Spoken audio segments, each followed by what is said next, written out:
నేను చాలా అందంగా ఉన్నాను కదా. నన్ను అప్పుడప్పుడు తేనెటీగతో పోలుస్తారు. ఎందుకంటే నేను ఎప్పుడూ పూల చుట్టూ తిరుగుతూ ఉంటాను.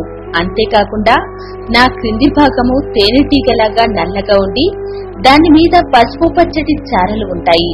నన్ను సిర్ఫిడీగా అంటారు. ఎక్కడ పేనుబంకలు ఉంటాయో అక్కడ నేను ఉంటాను. ఎందుకంటే నేను పేనుబంకలున్న చోట నా గ్రూడ్లను పెడితే అవి లార్వాలుగా మారినప్పుడు వాటికి ఆహార కొరత లేకుండా ఉండాలి కదా. నా ఒక్క లార్వా నెలకి వందల కొద్ది పేనుబంకలను తింటుంది. ముందుగా నా జీవితం గురించి చెబుతాను. ఒక సంవత్సరంలో నాకు 7 తరాలు ఉంటాయి. నా జీవిత చక్రంలో 4 దశలు ఉంటాయి.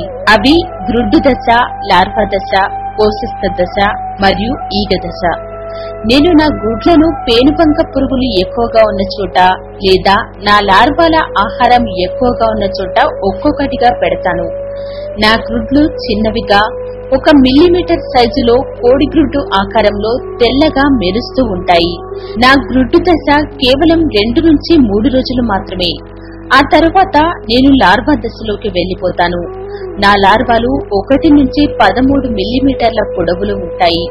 కానీ వాటికి కాళ్లు ఉండవు. నా ఈ దశనే మీకు చాలా ఉపయోగకరమైంది.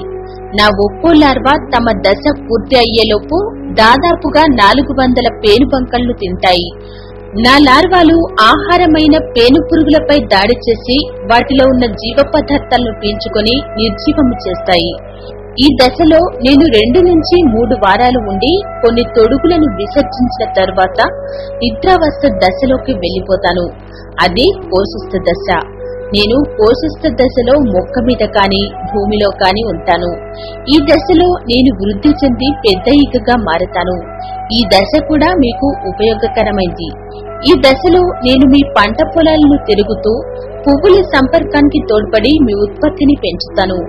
మీకు ఇంత మేలు చేసే నన్ను కాపాడుకోవాలనుకుంటే మీరు విచక్షణ రహితంగా పురుగు మందులు వాడటం తగ్గించి మంచి పూల చెట్లను పెంచితే నేను వాటి మీద బ్రతికి నా సంతతిని వృద్ధి చేసుకుంటూ తద్వారా మీ పంటలను కూడా కాపాడుతూ ఉంటాను. కాబట్టి నన్ను రక్షించుకుంటారు కదూ.